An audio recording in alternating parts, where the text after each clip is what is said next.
2022년 11월 8일 화요일입니다. 오늘 예수님의 친언 228번째 꼭지는 마태복음 12장 3절에서 8절 말씀입니다. 먼저 말씀을 함께 읽어보십니다. 예수께서 이르시되 다윗이 자기와 그 함께한 자들이 시장할 때에 한 일을 잃지 못하였느냐. 그가 하나님의 전에 들어가서 제사장 외에는 자기나 그 함께한 자들이 먹어서는 안 되는 진설병을 먹지 아니하였느냐.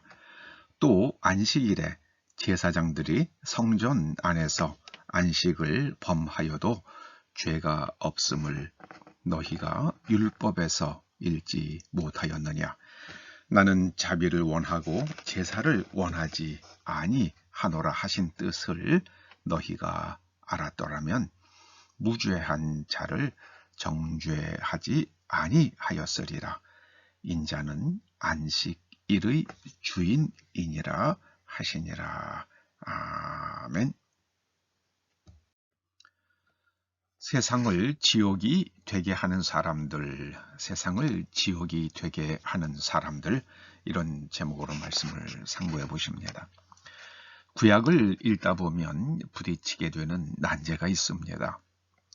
가나안 족속을 전부 멸하라는 하나님의 명령입니다. 은혜와 자비를 말씀하시는 하나님께서 가나안 족속에 대해선 이렇게 가혹하게 말씀하신 데는 분명 이유가 있을 것입니다. 그 이유가 대체 무엇일까요? 그들의 종교, 바로 물질주의 세계관이 만들어낸 가나안 종교 때문이었습니다. 그들은 농사가 잘 되는 일이라면 자식을 제물로 바치는 악행조차도 서슴지 않았습니다. 이유는 그들은 돈이 전부라고, 물질이 전부라고 믿고 살아가는 사람들이었기 때문입니다. 이런 가나안 족속들이 완전히 멸절되지 않았기 때문에 그들이 살아남아서 이스라엘 백성들 사이에 섞여 살아가게 됩니다. 이후 이스라엘의 역사는 하나님 신앙과 우상 숭배 사이를 오가게 됩니다. 하나님 신앙은 눈에 보이지 않는 가치, 곧 인간 생명의 존중이고요, 개인의 자유고요, 그리고 사람 간의 사랑입니다. 그런데 우상 숭배자들은 물질이 전부입니다. 물질이 전부입니다. 하나님 신앙은 물질을 배척하거나 무시하지 않습니다. 물질도 하나님께서 창조하신 것들입니다. 물질주의는 눈에 보이지 않는 영과 가치를 무시합니다.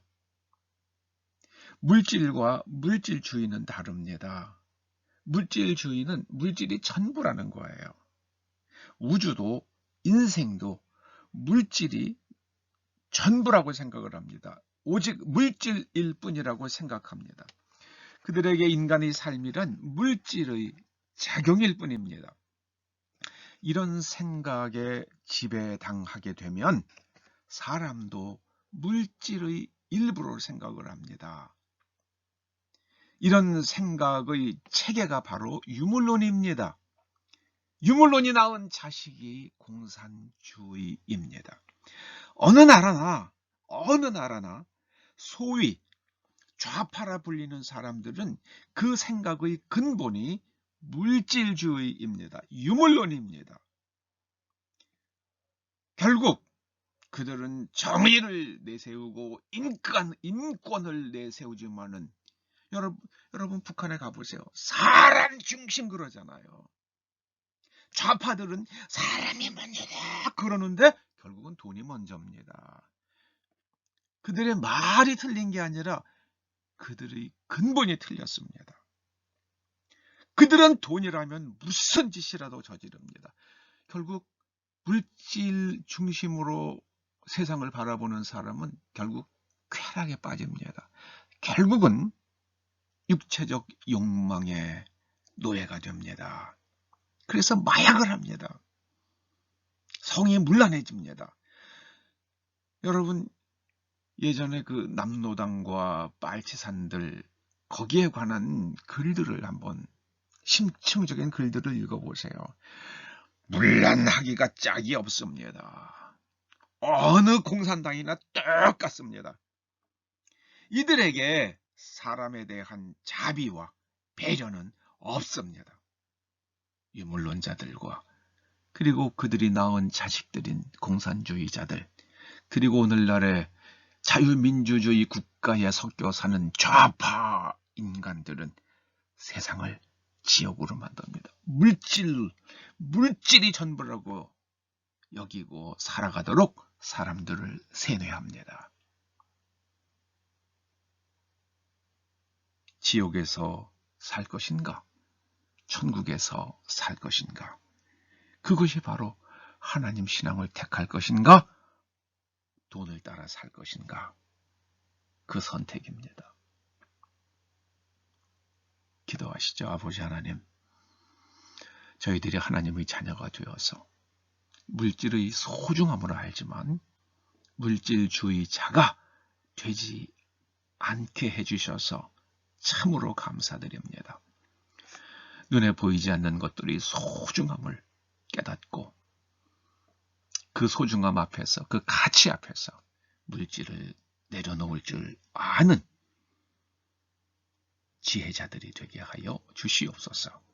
그렇게 살면 하나님께서 오히려 저희들에게 하늘의 풍성함, 물질을 포함하는 하늘의 풍성함을 내려주신다는 것을 깨닫고 오직 하나님의 말씀대로 진실과 자유와 생명 존중 그 가운데서 살아가게 하여 주시옵소서.